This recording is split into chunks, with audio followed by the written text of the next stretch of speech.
Mesdames et messieurs, bonsoir. Bienvenue dans le JT Soir sur Canal 3 Bénin. À la une de l'actualité ce soir, Patrice Talon aux travaux du premier sommet économique de l'Afrique de l'Ouest ouvert ce vendredi à Abuja au Nigeria.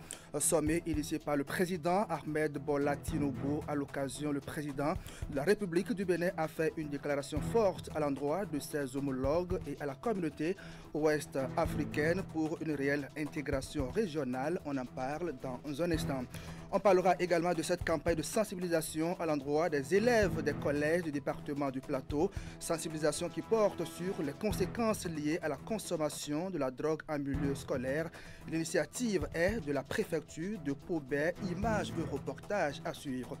À suivre également le point de lancement du concours Abomey-Calavi Ville Propre. C'est un projet piloté par l'association Bénin Ville Propre qui avait déjà initié 2 premières éditions dans la ville de Cotonou et Ouida. Le lancement du concours a été fait en présence de divers acteurs intervenant dans le domaine de l'assainissement urbain. Voilà pour le sommet. Merci d'être au rendez-vous de l'information sur Canal 3 à Bénin. C'est une déclaration forte et audacieuse qui a surpris plus d'un. Patrice Talon a pris la parole à la tribune du sommet économique de l'Afrique de l'Ouest, dont les travaux ont pris fin ce samedi à Abuja, capitale de la République fédérale du Nigeria. Le chef de l'État béninois, devant ses pairs, a appelé à un changement radical de paradigme pour le développement de l'Afrique de l'Ouest. Le temps de la dépendance est révolu, place à la souveraineté économique et à l'action concertée, a déclaré Patrice Talon, qui dévoile ici les idéaux de l'Afrique. L'Afrique a les mêmes idéaux que le reste du monde. Ce n'est pas la volonté qui nous manque, mais nous ne parvenons pas à faire aboutir nos idéaux. Et notre échec principal, et qui est la cause de notre sous-développement, c'est bien notre incapacité à mettre en œuvre notre idéal. Et ceci est de la responsabilité de nos leaders, nos responsables. C'est de la responsabilité de nos collaborateurs, c'est-à-dire les ministres. C'est de la responsabilité des cadres de nos ministères. C'est de la responsabilité de notre administration globale. Ce sont donc l'ensemble des divers responsables de l'Afrique, du plus haut niveau jusqu'au plus bas, qui sont responsables de la non-mise en œuvre de notre idéal. Et c'est pour cela, Monsieur le Président Ahmed Tinubu, que votre appel à une action commune pour la complémentarité et l'intégration de notre économie, qui relève du rôle des chefs d'État que nous sommes, est à saluer. Ce n'est pas pour moi une manière d'excuser les chefs d'État et d'exprimer que notre rôle dans notre échec est infime. Non, nous avons notre part de responsabilité dans l'échec. Je vais parler des chefs d'État, des principaux responsables au sommet de l'État. Mais cette responsabilité de cet échec ne relève pas seulement de cette insuffisance des chefs d'État que nous sommes. Tellement les responsables politiques, tellement l'administration ne fait pas ce qu'il faut, que nos populations, nos hommes d'affaires sont obligés de contourner les obstacles de l'administration, d'avoir affaire à l'informel pour échanger entre les communautés d'un pays à l'autre. Discours provocateur pour certains, mais révolutionnaire pour d'autres. L'intégration régionale ne doit plus être un slogan, mais un levier véritable de transformation. Cela reste la vision ou même la conviction du président béninois, plusieurs fois ovationné par l'assistance sur la question de l'aide internationale. Sa position est bien claire. L'exemple américain inspire Patrice Talon qu'on va écouter une nouvelle fois. Le monde entier, notamment les pays développés, les autres régions du monde, sont rentrés dans une phase de défiance de la coopération internationale. La coopération internationale n'est plus aujourd'hui un idéal universel. L'aide internationale n'existe plus et n'existera plus. Et le seul moyen pour nous, pour nos populations, de sortir de la pauvreté est que nous fassions les efforts qu'il faut sur nous-mêmes pour nous développer. Les États-Unis sont en train de nous donner une leçon incroyable. On observe le pays le plus puissant du monde, économiquement le plus puissant, qui est en train de défendre ses intérêts au centime près, au mépris de la coopération internationale. Cette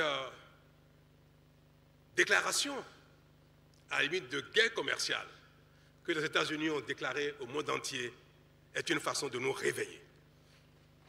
À la limite, nous devrions saluer le président Trump pour ce coup de fouet qu'il nous donne.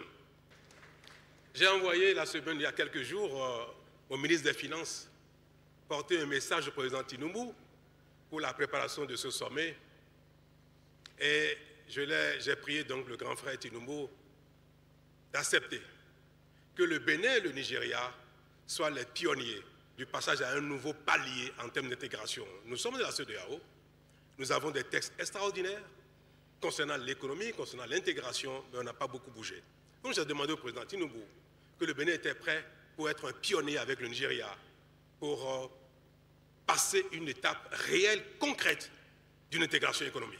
Pour finir, je voudrais dire et vous prendre à témoin, prendre toute la salle à témoin, prendre les citoyens du Nigeria, du Bénin à témoin, que le président Tinubu et moi, nous sommes d'accord pour que le Bénin et le Nigeria intègrent leur économie de manière effective. Nous sommes d'accord. Nous avons donné les consignes qu'il faut à nos divers collaborateurs. Et maintenant, je veux interpeller mes ministres, y compris celui qui est en train de faire la traduction. Celle qui est assise, mon ministre du Commerce, ceux qui sont dans la salle. J'interpelle les ministres du président Tinubu qui sont derrière lui, la ministre du Commerce tout à l'heure qui est passée, pour que notre volonté, notre instruction d'aller plus loin dans notre intégration soit une réalité et c'est désormais de leur responsabilité. Voilà donc pour ce discours historique de Patrice Talon depuis Abuja. Il faut préciser que ce forum économique s'est tenu en marge du sommet de la CEDEAO qui consacre la fin du mandat du président du Nigeria, Bola Tinubu. Il a passé donc la main ce dimanche 22 juin 2025 à Julius Maada Bio, président de la Sierra Leone, qui devient ainsi le président en exercice de la conférence des chefs d'État et de gouvernement de la CEDEAO. On va parler environnement à présent. Sachez que le top du concours Abomey-Calavi Ville Propre est donné depuis vendredi dernier. L'initiative porte la signature de l'association Bénin Ville Propre qui dépose cette fois-ci ses valises dans la cité dortoir. Et vous allez le voir, il y a eu une forte mobilisation de divers acteurs autour de cette action de Alain Adibodé et son équipe. Au premier plan, on retrouve la société de gestion des déchets et de la salubrité. Mais avant, Abomey-Calavi, Buida et Cotonou ont abrité ce concours qui est d'ailleurs basé sur une approche à la fois citoyenne et compétitive. Pour le compte d'Abomey-Calavi, 9 arrondissements sont visés. Reportage. Transformer les 9 arrondissements de la commune d'Abomey-Calavi en véritable modèle de salubrité, de civisme et de bien-être collectif. C'est la visée véhiculée par le concours Abomey-Calavi Ville Propre dont le lancement s'effectue au cours de cette cérémonie. Le concours Abomey-Calavi Ville Propre entend mobiliser les arrondissements autour de 3 enjeux majeurs: la salubrité, la libération des espaces publics et la lutte contre la pollution sonore. C'est un appel à l'action, une invitation à chaque quartier à relever le défi de la propreté durable. Le concours Abomey-Calavi Ville Propre est une initiative de grande portée. Il s'agit d'une mobilisation citoyenne. Pour l'aboutissement de ce projet, un rôle déterminant est confié aux autorités locales. Chers chefs d'arrondissement, chers chefs quartiers, voilà ce concours qui vient directement vers nous et qui nous donnera l'occasion de montrer qui nous sommes et ce que nous allons faire en matière de propreté. Les autorités locales doivent se mobiliser et faire sortir la population. Surtout la population le matin, comme on le dit, c'est tous les samedis à partir de 7h jusqu'à 10h, 11h qui doivent être nombreux dehors pour quand même rendre sortir à nettoyer, à enlever les herbes, les mauvaises herbes. Le concours Abomey-Calavi Ville Propre bénéficie d'un accompagnement multiple. Au nombre des partenaires de l'ONG Bénin Ville Propre figure notamment la Société de gestion des déchets et de la salubrité et la direction départementale du cadre de vie. La SGDS apporte son expertise, ses ressources matérielles et humaines et son engagement indéfectible pour accompagner les communes du Bénin dans l'amélioration durable de leur cadre de vie. Ma mission est d'assurer la coordination technique, le suivi rigoureux des critères de performance ainsi que l'appui conseil aux acteurs du terrain. Les allocutions sont suivies de la remise d'un lot d'outils d'entretien destinés à servir dans le cadre de la compétition qui s'ouvre le 28 juin et se ferme le 9 août 2025. Des toilettes publiques sont prévues à titre de récompense pour les 3 premiers arrondissements. Toujours dans l'actualité, 2 partenaires qui se donnent la main pour former une 50aine de jeunes à la promotion des technologies intelligentes dans l'agriculture durable, ceci pour mieux faire face aux effets néfastes des changements climatiques. Une POD qui est le pôle universitaire de développement du potentiel innovatif et entrepreneurial des étudiants associe son expertise en Unleash pour résorber les défis actuels de l'agriculture béninoise. À cet effet, une session de 2 jours est ouverte vendredi dernier à l'université d'Abomey-Calavi. L'objectif à l'arrivée, c'est d'enregistrer plusieurs innovations directement exploitables sur le terrain. Explication, William Cliquant. Ils ont le devoir de démontrer, preuve à l'appui, que l'innovation n'est pas réservée aux autres continents, qu'elle est bien vivante au Bénin. Les jeunes réunis ici sont armés de compétences de base diverses et dotés de francs atouts dans le digital. Ils développent aussi une bonne part de sensibilité aux défis de l'heure en agriculture. Unleash et Unipod s'entendent donc par ce programme pour faire parler leur ingéniosité dans le but de créer, grâce aux technologies intelligentes, des solutions adaptées à une agriculture durable. L'agriculture, pilier de notre économie, a besoin d'idées neuves, de solutions locales, de technologies nouvelles et de talents audacieux pour se réinventer face au changement climatique. Ce hackathon fait partie des activités clés par lesquelles l'Unipod Bénin compte contribuer à la mise en place et à la promotion de solutions adaptées aux réalités locales. Ce hackathon permettra, j'en suis convaincu, de faire émerger des solutions technologiques pertinentes pour améliorer la productivité, renforcer la résilience des exploitations et optimiser la gestion des ressources naturelles dans notre pôle de développement agricole. Ce sont des solutions appropriées aux petits exploitants agricoles, notamment en zone rurale qui sont essentiellement attendues du Unleash Hack Unipod Bénin. Les 2 jours de travaux permettent aux experts et facilitateurs d'aborder la réalité de la sécurité alimentaire à l'ère de l'agriculture intelligente. Les participants vont aussi à l'école des systèmes agroalimentaires durables. En raison des défis liés au changement climatique, la gestion des risques et catastrophes trouve également sa place dans le catalogue de formation. Je voudrais, au nom de Madame la Ministre, féliciter les organisateurs pour cette belle initiative qui réunit développeurs, créateurs et passionnés des technologies. Je formule le vœu de voir des solutions e-agri poursuivre leur processus jusqu'à leur mise sur le marché. 9 pays dont le Bénin bénéficient de cet hackathon de Unleash et Unipod. Et puis, cette mauvaise nouvelle à présent, un grave incendie a coûté la vie à 3 personnes au petit matin de ce dimanche à Ikmile, dans la commune d'Adja-Ouéré. Le drame est survenu lorsqu'un camion chargé d'essence de contrebande en provenance du Nigeria a pris feu. Les dégâts matériels sont importants. Les détails sont avec Emma Rodon. 3 personnes complètement calcinées, une scierie et des boutiques totalement consumées, la façade de cet immeuble léchée par les flammes et la moyenne tension de la SB2E en partie endommagée. C'est le bilan de l'incendie provoqué par ce camion 10 roues qui transportait de l'essence de contrebande de Pobé en direction de Porto Novo. Nous sommes ici à Okoakari, Ikmile, dans le département du Plateau, et selon les témoignages, les faits se sont déroulés autour de 4 heures du matin. À notre arrivée, on nous a d'abord alerté, nous aussi nous avons constaté qu'un camion transportait de l'essence qui venait de Paubert en direction de Porto-Novo. Il y a eu une situation où il s'est renversé. Et vraiment les dégâts sont énormes. Arrivé juste avant le marché de Modani à Ipilé, un pneu s'est éclaté et le camion s'est renversé avec des bidons d'essence. Et vous savez déjà la suite. En même temps, le camion a pris feu. Le camion a quitté le goudron en fait. Et quand c'est tombé, en même temps, il a pris feu. Et c'est comme ça les dégâts ont commencé. Vous savez, la population a entendu juste un grand bruit. Et ils se sont réveillés, la population s'est réveillée. Et c'est comme ça qu'on a commencé par gérer les flammes.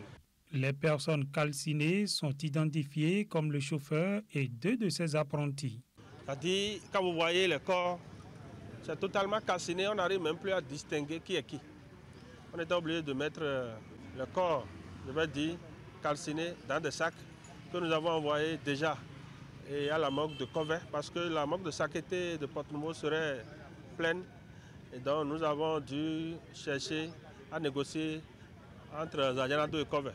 Il y a un jeune de 18 ans, un jeune de 27 ans. Et le jeune de 27 ans, lui, veut même doubler son permis. Il a déjà le permis B, il veut doubler. Et il a une femme et un enfant de 11 mois. Le propriétaire de la scierie, d'une voix étranglée, nous fait part de son désarroi.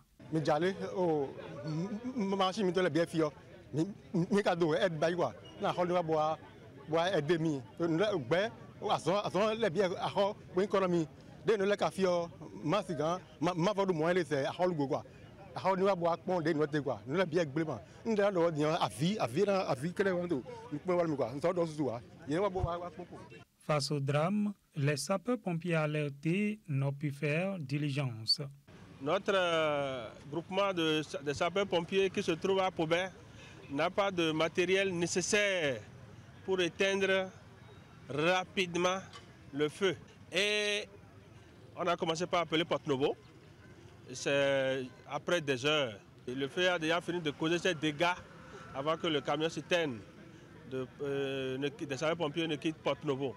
C'est un énième drame qui vient poser à nouveau la question du transport sécurisé de l'essence de contrebande sur le territoire béninois.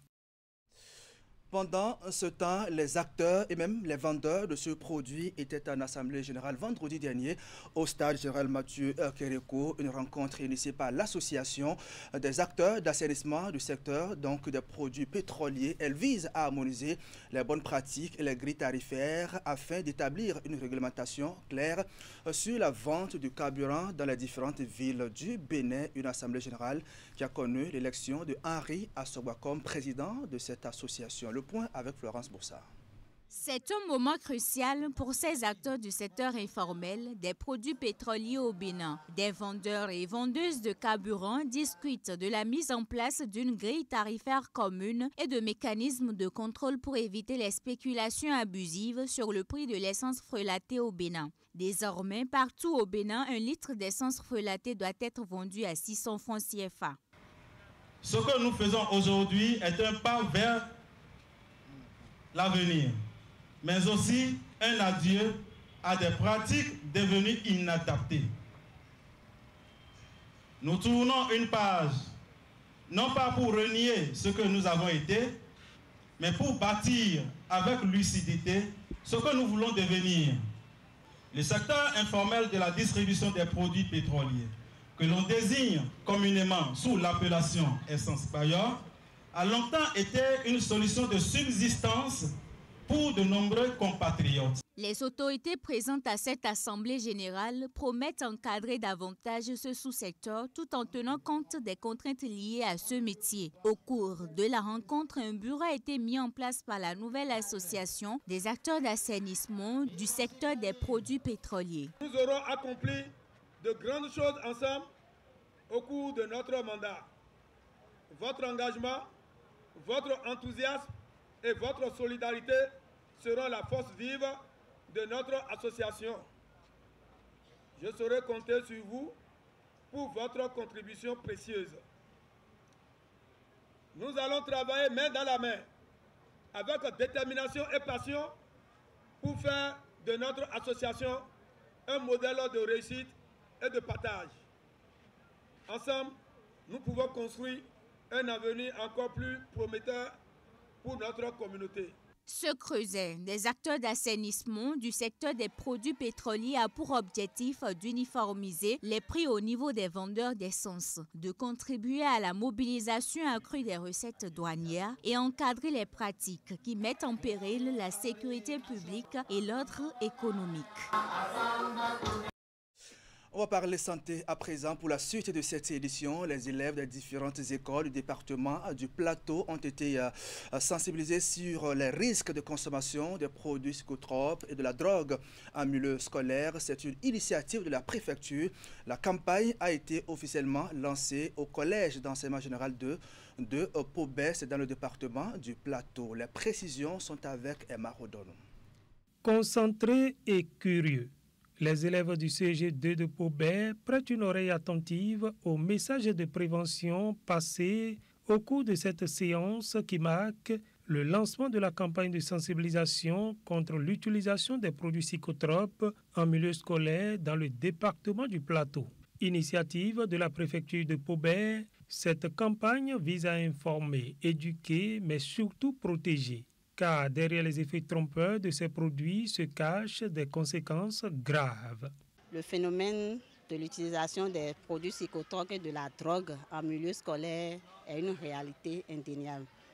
Et pour cela, il faut vraiment que nous agissions à changer cette donne au niveau de nos élèves si nous voulons qu'ils soient la relève de demain. C'est pour cela que nous sommes là. Et avec notre proximité avec le Nigeria, il y a plusieurs produits qui leur sont proposés aujourd'hui, déguisés, qu'ils prennent sans savoir qu'ils sont en train en réalité de consommer de la drogue. Donc nous avons essayé de clarifier avec eux le concept des produits psychotropes et quels sont ces produits qu'ils peuvent trouver sur les marchés aujourd'hui avec notre proximité avec le Nigeria. Ils en ont cité un bon nombre et nous avons pu constater que les élèves que nous avons aujourd'hui au CG2 ne sont pas novices de la chose. Échanges directs, conseils pratiques et témoignages ont marqué cette rencontre. Le message est clair. Dire non aux drogues, c'est dire oui à la vie, à la réussite et à l'avenir. La drogue développe l'immoralité, fait perdre le goût du travail, ruine la santé physique et morale des personnes, conduit à la délinquance, cause l'échec scolaire, détruit les familles, aggrave l'insécurité, propage des maladies, déstabilise les démocraties. Chers jeunes, l'avenir vous appartient. Il faut donc promouvoir la politique et les initiatives qui découragent la toxicomanie en milieu scolaire. C'est pour ce danger-là, le gouvernement a vu qu'il faut commencer par sensibiliser les enfants que vous êtes pour que ce danger-là ne vous détruise pas. Que ce danger ne vous amène pas à regretter demain. Le message est passé et chaque élève est invité à être un relais actif dans la lutte contre les drogues en milieu scolaire. Santé toujours et d'une campagne à une autre. La première phase de la campagne nationale de vaccination contre la poliomyélite est lancée depuis le vendredi 20 juin. Les enfants de 0 à 5 ans sont concernés par cette campagne qui s'inscrit dans le cadre de la mise en œuvre de la politique de gouvernement visant à garantir la couverture sanitaire universelle. Le top a été donné à Porto-Novo par le ministre de la Santé, le professeur Benjamin Hokmanti, à travers un geste symbolique. 2 gouttes d'espoir administrées dans la bouche d'enfants de moins de 5 ans. Ainsi a été donné ici à Porto-Novo par le ministre de la Santé le coup d'envoi du premier tour de la campagne nationale de vaccination contre la poliomyélite au Bénin. La poliomyélite est une maladie virale hautement contagieuse qui affecte principalement les enfants de moins de 5 ans. Elle peut entraîner une paralysie irréversible et dans certains cas, elle peut entraîner la mort. Mais, grâce à la vaccination, nous avons les moyens de lutter efficacement contre la maladie jusqu'à son éradication complète. Cette campagne s'inscrit donc dans une dynamique de renforcement du programme élargi de vaccination, mais aussi dans notre volonté politique de garantir la couverture sanitaire universelle. Ne cédez pas aux réseaux sociaux, ne cédez pas aux rumeurs. Comme on le dit souvent, les conseillers, ce n'est pas eux les payeurs. Vous allez lire les réseaux sociaux, vous allez refuser les 2 gouttes de vaccin aux enfants, mais demain, vous serez seul face à votre responsabilité devant un enfant qui ne pourra plus marcher.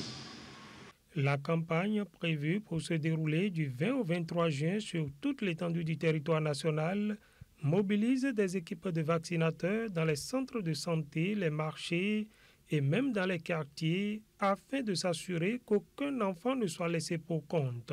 N'écoutez pas les fausses rumeurs ou les informations non vérifiées. Faites confiance aux professionnels de la santé qui sont là pour vous servir et pour assurer le bien-être de vos familles. Je profite pour lancer un appel à tous les leaders communautaires, élus locaux, autorités religieuses, les associations et groupes organisés, acteurs de la société civile, les parents d'enfants, à soutenir et accompagner la réussite de cette campagne. En intensifiant la vaccination contre la poliomyélite, le Bénin entend ainsi préserver les enfants contre toute résurgence de cette maladie invalidante. Voilà, mesdames et messieurs, ainsi va le Bénin ce dimanche 22 juin 2025. Merci à vous qui nous suivez depuis Corsica, c'est à Kandi. Merci de votre fidélité au programme de Canal 3 Bénin. On se retrouve le week-end prochain pour vous servir avec le même plaisir. Bonsoir chez vous.